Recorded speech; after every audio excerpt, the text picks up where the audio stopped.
ജനങ്ങളെ വിശ്വാസത്തിലെടുക്കാൻ കഴിയുക. ജനങ്ങളെ വിശ്വാസത്തിലെടുക്കൽ എങ്ങനെയാണ്?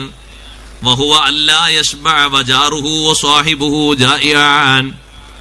അവന്റെ കൂട്ടുകാരനോ അവന്റെ അയൽവാസിയോ കുടുംബക്കാരനോ സുഹൃത്തോ ജീവിക്കാൻ വകുപ്പില്ലാതെ വിഷമിക്കുമ്പോ ഇവൻ അടിച്ചു പൊളിച്ച് വയറ് നിറച്ച് തിന്നു സുഖിച്ച് ജീവിക്കുന്നവനാകരുത്. തന്റെ കുടുംബക്കാരനായ ഒരാൾ വിഷമത്തിലാണ്, എന്നാൽ അള്ളാഹു തനിക്ക് നൽകിയതിൽ നിന്നുള്ളൊരു സന്തോഷം അവനും കൊടുക്കണം. ആ നിലക്ക് മറ്റുള്ളവരെ വിശ്വാസത്തിലെടുത്ത് ജീവിക്കാനുള്ള കഴിവ് വേണം. അപ്പുറത്തുള്ള അയൽവാസി പണിക്ക് പോയിട്ട് 10-20 ദിവസമായി, അദ്ദേഹം 20 ദിവസമെങ്ങാനും പണിക്ക് പോകാതിരുന്നാൽ ആ വീട്ടിൽ ഭക്ഷ്യവസ്തുക്കളൊന്നും കൊണ്ടുവരാൻ കഴിയില്ല.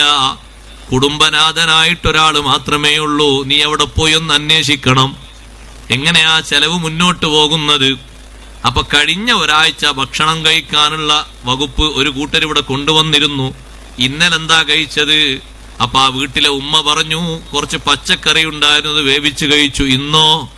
ഇന്നും ഒന്നുമില്ല, ചായ കുടിച്ചു. രാവിലെയും ചായ, ഉച്ചക്കും ചായയാണ് കുടിച്ചത്. അപ്പൊ സുഹൃത്തേ, സഹോദരാ, നിനക്ക് അല്ലാഹു നൽകിയതിൽ നിന്ന് നല്ലൊരു വിഹിതം അവർക്ക് കൊടുത്തിട്ട് നീ അവരെയും വിശ്വാസത്തിലെടുക്കണം. സിദ്ഖുന്നാ